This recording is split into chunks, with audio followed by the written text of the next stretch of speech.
Hello, नमस्कार दोस्तों। स्वागत है आपका आपके अपने YouTube channel all India primary health care में। अगर आप एक मेडिकल स्टूडेंट हैं या आप एक एलोपैथ के प्रैक्टिशनर हैं तो ये वीडियो ही क्या, ये चैनल आपके लिए बहुत ही उपयोगी होने वाला है, क्योंकि यहाँ पर हम मानव के समस्त रोगों के बारे में सूचीबद्ध तरीके से जानकारी लाते रहते हैं। यहाँ पर हम सीखते हैं किसी भी रोग, उसके कारण, उसके लक्षण और उसके एलोपैथिक इलाज के बारे में। तो इसलिए आप हमसे जुड़े रहने के लिए चैनल को सब्सक्राइब करें, वीडियो को लाइक करें और वीडियो देखने के बाद कमेंट करके बताएं ये जानकारी आपको कैसी लगी। धन्यवाद। चलिए शुरू करते हैं आज का टॉपिक। देखिए, आज हम लोग बात करेंगे सुजाक या गोनोरिया के बारे में। आज हम लोग समझेंगे सुजाक या गोनोरिया रोग क्या है, इसके कौन कौन से कारण होते हैं, लक्षण और इलाज के बारे में। तो चलिए शुरू करते हैं। देखिए, सुजाक या गोनोरिया यह एक जीवाणु जनित सेक्सुअल ट्रांसमिटेड डिसीज है। यह रोग जो है संक्रमित पुरुष से स्त्री में तथा स्त्री से पुरुष में संभोग के द्वारा फैलता है। इसमें एक जीवाणु होता है जिसे नाइसीरिया गोनोराई कहते हैं। यह जीवाणु जो है कॉफी के बीज या मनुष्य की जो है किडनी के समान अत्यंत सूक्ष्म जीव होते हैं। यही सूक्ष्म जीव हमारे शरीर में एक गोनोक्लोक्स नामक मूत्र नलिका होती है, उसी मूत्र नलिका में घुस जाते हैं और घुसने के बाद वहाँ पर असाधारण तरीके से वृद्धि करते हैं और वृद्धि करते हुए जो है उसी नलिका को खाने लगते हैं, जिससे वहाँ पर पीप और ममाद बनने लगता है और रोगी को जो है जिससे भाई पीप और ममाद बनेगा तो उससे रोगी को असहनीय दर्द होने लगता है और पेशाब के साथ में जो है पस या ममाद निकलने लगता है। यह जो है संक्रमण जो है संक्रमित व्यक्ति द्वारा संभोग करने के 10 से 12 दिन के अंदर यह जीवाणु जो है दृष्टिगोचर अर्थात उसमें दिखने लगता है। 10 से 12 दिन के अंतर में ही जो है यह जीवाणु अपना संक्रमण फैला देता है और इसी रोग को कई सारे नामों से जानते हैं। इस रोग को जो है आगंतुक में, औपसंगिक में, व्रण में या गोनो में या प्यूम में या उष्णवात, इन सभी नामों से भी जानते हैं।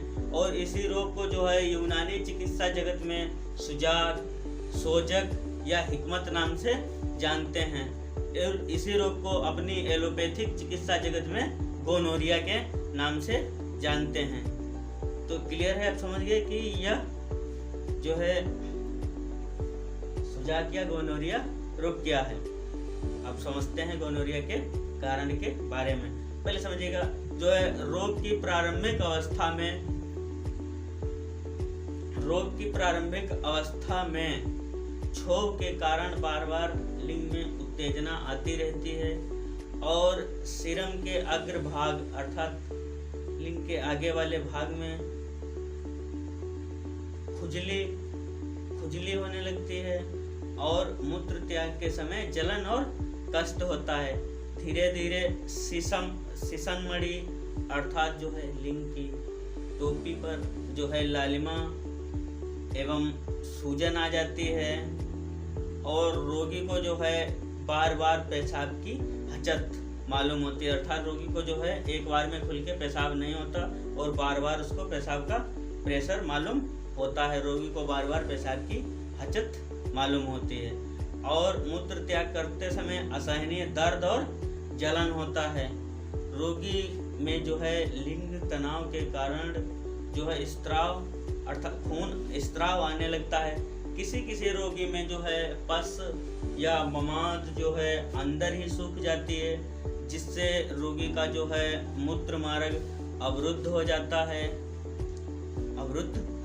है और रात्रि के समय जो है लिंग में कड़ापन होने से दर्द व बेचैनी के कारण रोगी को नींद नहीं आती है।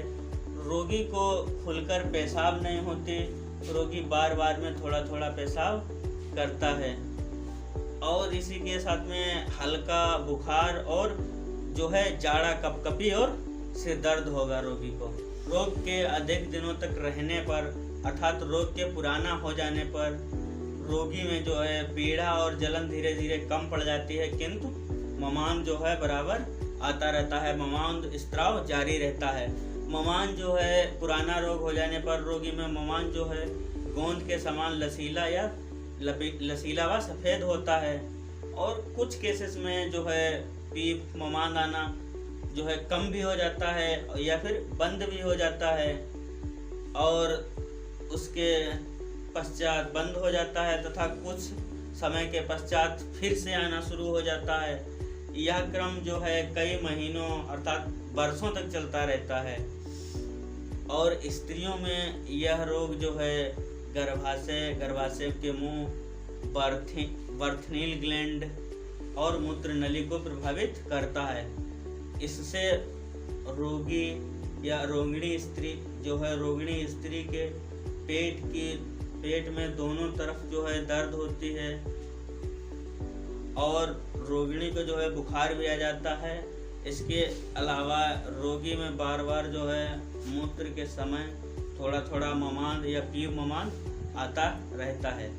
अब समझते हैं रोग के निदान के बारे में। तो रोग के निदान में सबसे पहले जो है सेक्स संबंधी इतिहास जो है, उसके सेक्स संबंधी इतिहास के बारे में जानना जो है बेहद ही ज़रूरी होता है। यह चिकित्सा में बहुत ही ज़्यादा जो है सहायक सिद्ध होता है। इसके अलावा जब भी रोगी चिकित्सा या इलाज के लिए आए तो सबसे पहले जो है उसके मूत्र मार्ग से निकलने वाला स्त्राव अर्थात ममाद को कोई अच्छी प्रयोगशाला में जांच कराकर या सुनिश्चित कर लें। इस बात को ध्यान में रख के ये निश्चित कर लें कि कहीं गोनोरिया के साथ में रोगी को सिफिलिस या उपदंस रोग तो नहीं है। इसी को अवतिसाक कहते हैं। उपदंस या सिफिलिस के बारे में हमने पहले वीडियो बना चुके हैं, अगर नहीं देखा तो प्लीज़ उसको देख लीजिएगा। यह रोग जो है सिफिलिस का ही सहयोगी रोग है। इसके अलावा रोगी को बिस्तर पर पूर्ण विश्राम करने देंगे। मैथुन करना, दौड़ना, भागना, नाचना, साइकिल चलाना, इन सभी कामों से इन सभी को जो है निषेध करेंगे रोगी को प्रतिदिन स्नान कराएं, और रोगी को जो है नारियल पानी और जो है सोडा वाटर पिलाएं। रोगी को दिन में कई बार में लगभग जो है 4 लीटर पानी और कम से कम 1 लीटर स्वस्थ गाय का जो है बिना उबला अर्थात कच्चा दूध पिलाएं। कई बार में थोड़ा थोड़ा लगभग दिन भरे में 1 लीटर पिला दें। तो ये तो हो गया निदान के बारे में। अब समझते हैं औषधीय चिकित्सा के बारे में। तो औषधीय चिकित्सा में जब हम लोग जांच करा के प्रयोगशाला में क्लियर कर लेंगे कि हाँ गोनोरिया रोग है, गोनोरिया या सुजाक रोग है, तो इसको सबसे पहले जो है हम लोग कोई एंटीबायोटिक कैप्सूल देंगे। एंटीबायोटिक कैप्सूल में हम लोग नोवामाक्स कैप्सूल, ठेक्सन कैप्सूल या स्पोरिटेक्स कैप्सूल, इस 500 मिलीग्राम का कोई एक कैप्सूल जो है सुबह शाम देंगे। इसी के साथ में बीकासूल या कोवाडेक्स कोई एक कैप्सूल सुबह शाम देंगे। इसके अलावा जो है रोगी को दर्द और बुखार के लिए कोई पेन किलर और दवाई देंगे। इसमें आपका नीमोसलाइड पैरासीटामॉल, एस्किनोफेलिन पैरासीटामॉल या डाइक्लोफेनिक सोडियम पैरासीटामॉल, इसमें से कोई जो है एक टेबलेट सुबह शाम देंगे। इसी के साथ में इंजेक्शन सोफासेप 750 मिलीग्राम से 1.5 मिलीग्राम के बीच में आता है। इसमें से रोगी की कंडीशन के हिसाब और वजन वेट के हिसाब से सोफासेप 750 मिलीग्राम 750 से 1.5 ग्राम, या फिर रेसिलीन इंजेक्शन 500 मिलीग्राम का आता है, या फिर एम्पॉक्सिन इंजेक्शन 1000 मिलीग्राम का आता है। इसमें से कोई एक इंजेक्शन जो है सुबह शाम रोगी को देंगे, या फिर रोज एक, वो रोगी की कंडीशन पर और उसके शारीरिक वजन वेट पर निर्भर करता है। यदि रोग ज़्यादा होता है तो फिर ये इंजेक्शन ना देकर इंजेक्शन जो है क्रिस्फोर आता है या इंजेक्शन जो है पेनिडियोर एपी या इंजेक्शन पेरिडियोर LA 12 लाख से 16 लाख इंटरनेशनल यूनिट में आता है। कोई एक इंजेक्शन सुबह शाम प्रयोग करेंगे। यदि जो है ममांध बहुत ज़्यादा हो या ममांध के साथ में पानी अधिक आता हो तो फिर जो है एक्रिफ्लोवीन जो है 15 मिलीग्राम और नॉर्मल सलाइन 30 मिलीग्राम एक में मिलाकर एक्रिफ्लोवीन के दूना अर्थात 15 मिलीग्राम जो है एक्रिफ्लोवीन और 30 मिलीग्राम जो है नॉर्मल सलाइन अर्थात NS में घोल के जो है अच्छे तरीके से सफाई करेंगे। और इसी के साथ में एक इंजेक्शन आता है पेनिसिलिन इंजेक्शन को भली प्रकार से घोलकर एक 50 या 100 ml की जो है NS बोतल में मिलाकर रोगिणी को जो है मूत्र मार्ग में चढ़ा देंगे और कुछ समय तक रोगिणी को वैसे ही रोकने के लिए कहेंगे और उसके बाद में निकाल देंगे। और यदि ममांध कम हो या बिल्कुल ना तो आता हो तो इसे करने की कोई आवश्यकता नहीं है। तो क्लियर हो गया आज का हमारा टॉपिक। देखिए हमने समझ लिया कारण भी और लक्षण भी और इलाज भी।